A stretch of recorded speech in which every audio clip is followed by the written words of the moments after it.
Hello दोस्तों, स्वागत है आप सभी का आपके अपने चैनल गुरुमंत्र इंस्टीट्यूट में। आज की इस वीडियो में हम बात करेंगे 12th क्लास गणित के मॉडल पेपर की, यानी कि आप अपनी भाषा में सैंपल पेपर बोलिए, मॉडल पेपर बोलिए, गैस पेपर बोल लीजिए। ठीक है, तो कुल मिला के बात यह है कि आपकी बोर्ड परीक्षा के लिए हमने बताया था, तीन चीज़ें आपको बताई थी। एक तो इम्पोर्टेंट क्वेश्चन वाली सीरीज हमने बताई थी, वो कर लीजिए। एक आठ अंक वाले प्रश्नों वाली सीरीज को कर लीजिए। और तीसरा आपको क्या है, 3 मॉडल पेपर कर लीजिए। 3 मॉडल पेपर कर लीजिए, ये आपने कर लिए तो 95% बिल्कुल हो जाएंगे आपके कंप्लीट। बल्कि मैं तो ये कहूँगा 100 में से 100 आ जाएंगे यदि आप ये तीनों चीज़ें कर ली तो। राइट, क्या क्या चीज़, इम्पोर्टेंट क्वेश्चन की सीरीज, और 8 व 5 अंक वाले प्रश्नों की सीरीज, और आपका 3 मॉडल पेपर। तो आपका देखिएगा इम्पोर्टेंट क्वेश्चन है, चैप्टर वाइज चल रहे हैं, जो कि लगभग आपके आधे से ज़्यादा कंप्लीट हो चुके हैं। दूसरी चीज, 5 और 8 अंक वाले प्रश्नों की सीरीज भी चल रही है, जो कि आपका अवकलन समाकलन के जो अवकलन समाकलन के कंप्लीट करा दिए हैं मैंने। और आपका मॉडल पेपर बचे हैं, तो मॉडल पेपर का मैं आज आपको एक मॉडल पेपर दे रहा हूँ। ठीक है, ये मॉडल पेपर कौन सा रहेगा, पहला मॉडल पेपर रहेगा। ठीक है, इसका सॉल्यूशन भी दे रखा है साथ में। राइट, तो सॉल्यूशन आपको नीचे डिस्क्रिप्शन में मिल जाएगा। इसका पीडीएफ, आज का जो मॉडल पेपर है इसकी भी पीडीएफ आपको नीचे डिस्क्रिप्शन में मिल जाएगी।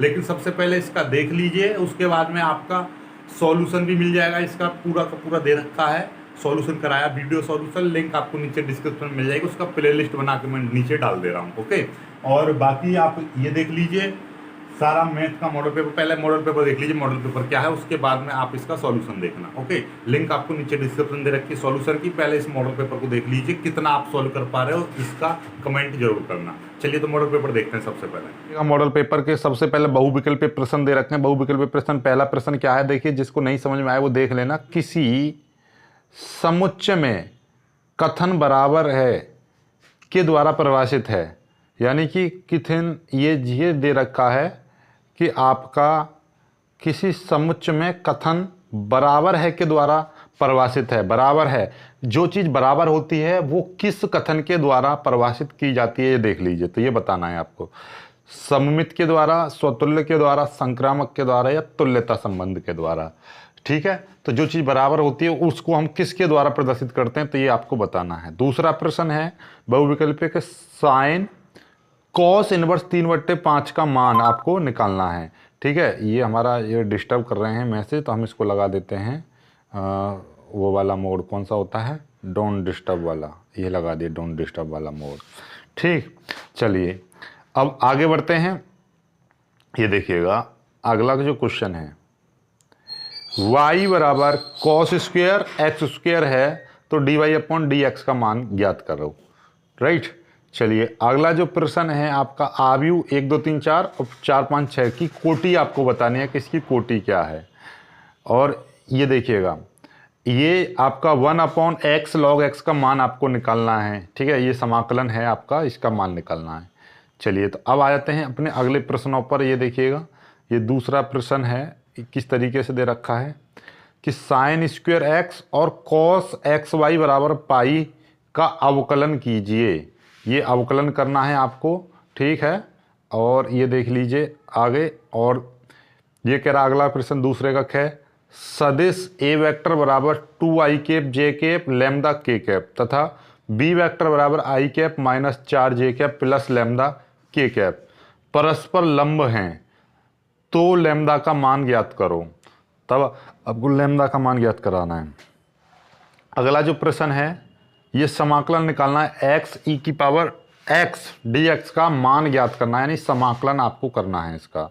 चलिए अगला जो प्रश्न है, यदि a वेक्टर बराबर 1 2 3 4 5 6 है और b वेक्टर बराबर ये है, तो ए बी का मान ज्ञात करो, यानी कि इन दोनों की मल्टीप्लाई करनी है।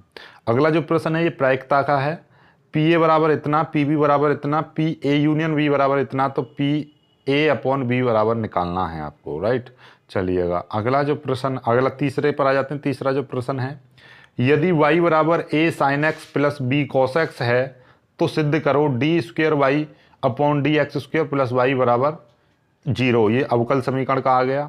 आगे देखिए, ये है अगला प्रश्न कि उस समांतर चतुर्भुज का क्षेत्रफल ज्ञात कीजिए जिसकी संलग्न भुजाएं 3i plus j plus k, i minus j plus k है।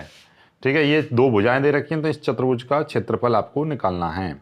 चलिए अगला जो प्रश्न है, सदिश i प्लस j पर i माइनस j का प्रक्षेप्य आपको निकालना है। प्रक्षेप्य निकालना है, ये आपको ध्यान से निकालना है। ठीक है, इसमें बहुत मिस्टेक करते हैं। चलिए अगला जो प्रश्न है, ये आपको समाकलन करना है। Sine square x minus cos square x upon sine x minus cos x, ये आपको इसका समाकलन करना है। अगला जो प्रश्न है, ये देखिए चौथा प्रश्न पे आ जाते हैं। चौथा प्रश्न क्या है, वक्र y बराबर x square minus 4x minus 5 के बिंदु x बराबर -2 पर स्पर्श रेखा का समीकरण ज्ञात करो। अगला sine inverse -1/2, cos inverse -1/2, tan inverse 1 का मान ज्ञात करो। ये मान ज्ञात करना है आपको। ठीक है, चलिएगा अगला जो प्रश्न है, अगला यदि फलन f q से q में f 3x माइनस 4 इस तरीके से x बिलोंग्स टू q तो परिभाषित है, तो सिद्ध करो कि ये f एक एकी और अच्छादक फलन है। यानी कि आपको ये सिद्ध करना है कि f(x) बराबर इतना है, तो ये एक एकी भी है और अच्छादक भी है। ठीक है, चलिए और आगे अवकल समीकरण का हल करो। ये अवकल समीकरण है, इसको हल करना है आपको। ठीक है, चलिए अब अगला जो प्रश्न है, ये देखिएगा, इसमें कोई भी 5 खंड करने हैं आपको। 6 दे रखे होंगे, कोई 5 करने होंगे। ठीक है, ये 5-5 अंक के होते हैं। क्या है, y बराबर ये है। ठीक है, under root cos x plus under root cos x plus under root cos x अनंत तक दे रखा है, तो इसमें dy/dx निकालना है। अगला y बराबर अंडर रूट एक्स और y बराबर x के द्वारा घिरा हुआ क्षेत्रफल आपको निकालना है। राइट, चलिए एक बार फिर से बता दे रहा हूँ, इसका जो सॉल्यूशन है वो डिस्क्रिप्शन में दे रखा है, तो घबराएं नहीं, आप जाकर उसे देख सकते हैं। मैं प्ले लिस्ट बनाकर डाल दे रहा हूँ। ठीक है, चलिए ये देखिएगा, ये है आपका वो न्यूनतम दूरी निकालनी है इन दो रेखाओं के बीच की। कल ये सवाल हमने कराया था। अगला जो प्रश्न है, ये बराबर 60 का है, ये प्रूफ करना है आपको। बहुत ही प्यारा प्रश्न है। नेक्स्ट, रेखीय प्रोग्रामन विधि द्वारा ये सिद्ध करना है, ये वाला आपको सिद्ध करना है। ठीक है, 5x plus 3y less than n equal to 5, 15, 2x plus 5y less than n equal to 10 और z बराबर 10x प्लस 3y का अधिकतम मान ज्ञात करना है। मैक्सिमम वैल्यू आपको फाइंड करनी है। अगला प्रश्न, एक वृत्त की त्रिज्या समान रूप से 3 सेंटीमीटर प्रति सेकंड की दर से बढ़ रही है, तो ज्ञात करना है इसका क्षेत्रफल किस दर से बढ़ रहा है, यदि त्रिज्या 10 सेंटीमीटर है तो। ठीक है, आगे अगले क्वेश्चन पर चलते हैं। अगला क्वेश्चन क्या है, अगला क्वेश्चन है, ये देखिएगा, सिद्ध कीजिए log x अपॉन x का उच्चिष्ट मान इतना है, -1/e या 1/e, ये सिद्ध करना। अगला प्रश्न, x की पावर sin x और sin x की पावर x का x के सापेक्ष अवकलन कीजिए। दर्शाइए कि ये वाला फलन संतत नहीं है। सिद्ध करो कि i cap into A cap का square, J cap into A cap का स्क्वायर, के कैप इंटू ए वेक्टर का स्क्वायर बराबर 2 ए वेक्टर का स्क्वायर। ठीक है, ये आपको वो करना है। अगला प्रश्न क्या कह रहा है, एक व्यक्ति के बारे में दिया है कि वह 4 में से 3 बार सत्य बोलता है। एक पासे को 3 बार उछाला जाता है, यहाँ पे लिख 3 बार उछाला जाता है। वह बोलता है कि एक पासे को उछाला जाता है, केवल एक बार उछाला जा रहा है, तो वह बोलता है कि उस पासे पर आने वाली संख्या 6 है। तो इस बात की प्रायिकता ज्ञात करो, पासे पर वास्तव में ही 6 आया है, ये याद करना है। ठीक है, चलिए बहुत ही प्यारा प्रश्न है। ये देखिए अगला, ये आपको log 1 प्लस 10x dx इसका समाकलन आपको करना है। ठीक है, चलिए आगे जो प्रश्न है आपका, ये देखिए, इनमें से कोई भी एक करना है। ये आव्यूह विधि से हल करना है या इसका समाकलन कीजिए, ये प्रूफ करना है इतना। ठीक है, अगला जो प्रश्न है, इसमें से भी एक करना है, ये हल करना है, ये अवकल समीकरण हल कीजिए या इसका ए इनवर्स निकालिए आव्यूह का। ठीक, आगे देखिए, इसमें से भी एक सवाल करना है। ये आपके 2 दे रखे हैं, ये सिद्ध करो और ये अवकल समीकरण को हल करो। ये अवकल समीकरण को हल करो या समाकलन से इसको सिद्ध करो। ठीक है, तो ये हो गया। तो इन सब का सॉल्यूशन डिस्क्रिप्शन में दे रखा था, वहाँ से जाकर देख लीजिएगा। ठीक है, चलिए।